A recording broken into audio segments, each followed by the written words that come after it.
সুপ্রিয় দর্শক শ্রোতা, সবাইকে স্বাগত জানাচ্ছি। আমি নুরে মোস্তফা বাবু। আশা করি সবাই ভালো আছেন। দর্শক শ্রোতা, আমি বাংলা ভাষা, সাহিত্য এবং ব্যাকরণের বিভিন্ন বিষয় আপনাদের সামনে উপস্থাপন করার চেষ্টা করছি।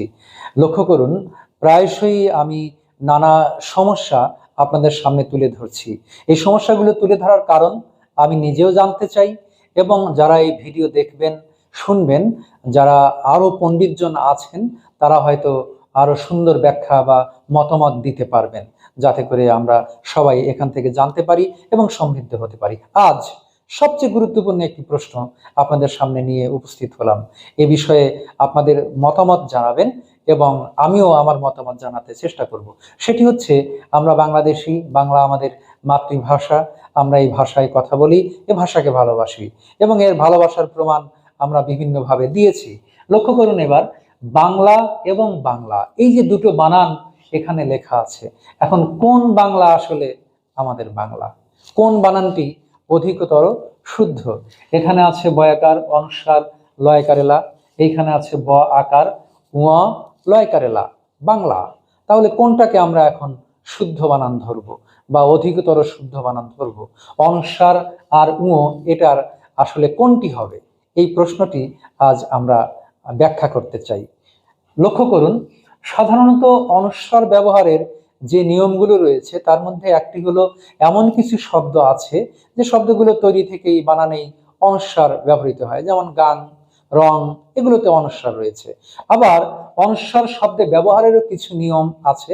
বাংলা একাডেমি পর্যন্ত কিছু একটি নিয়ম দিয়েছে। সেই নিয়মটি হলো, বাংলা একাডেমির নিয়মটি যদি আপনাদের মনে থাকে, যে সন্ধিতে ক খ গ ঘ পরে থাকলে, অর্থাৎ যদি পরে ক খ গ ঘ এর কোনো একটি থাকে, তাহলে সন্ধির ক্ষেত্রে ক খ গ ঘ আমরা লিখলাম, তার আগে সন্ধির ক্ষেত্রে যদি এইখানে ম থাকে, সেই মটি কিন্তু অনুস্বার হয়ে যাবে।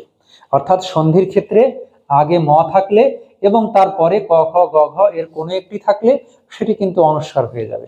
যেমন ধরুন, আমরা শব্দ লিখতে পারি এখানে সম যোগ ঘাত। সুতরাং আমরা এখানে দেখতে পাচ্ছি ম আছে, এই আর এইখানে আছে কি ঘ, এই যে ক খ গ ঘ, অতএব মটা কিন্তু এখানে অনুস্বার হয়ে যেতে পারে। সংঘাত। একই রকম সঙ্গীত আমরা লিখতে পারি সম যোগ গীত। লক্ষ্য করুন, এ পাশে গ রয়েছে, এই যে ক খ গ, আর তার আগে কি আছে? ম আছে। তার মানে সন্ধিতে ক খ গ ঘ পরে থাকলে পূর্ববর্তী ময় স্থলে, মানে তার আগের ময়ের জায়গায়, সহজ কথায় সন্ধিতে প্রথমে শব্দের শেষে যদি ম থাকে আর পরের শব্দের শুরুতে যদি ক খ গ ঘ থাকে, তাহলে সেই ম কিন্তু অনুস্বার হয়ে যায়। সুতরাং শব্দ এখানে আমরা সঙ্গীত লিখতে পারলাম, অনুস্বার ব্যবহার করতে পারলাম। কিন্তু প্রশ্ন হচ্ছে যে, বাংলা বানানে যে অনুস্বার, যদি এই নিয়ম আমরা ব্যবহার করি, তাহলে কি এমন হতে পারে যে বাম যোগ লা? এটি তো মানে কল্পনার বাইরে, এবং এগুলো বললে লোকেরা তো হাসবে। তাহলে এখানে অনুস্বার ব্যবহার কতটা যৌক্তিক এবং কিভাবে যৌক্তিক? কিন্তু আমরা তো আমাদের সকল বই পুস্তকে, এমনকি আমাদের রাষ্ট্রীয় সকল কাজে কর্মেই বাংলা বানান অনুস্বার দেখে থাকি। তাহলে অনুস্বার তো এখানে ব্যাকরণ আসলে ওইভাবে সাপোর্ট করছে না। সুতরাং আমরা কি ভুল লিখছি, নাকি এটাই শুদ্ধ লিখছি, নাকি বাংলা বানান ও দিয়ে হবে? এই প্রশ্ন আজ আপনাদের সামনে।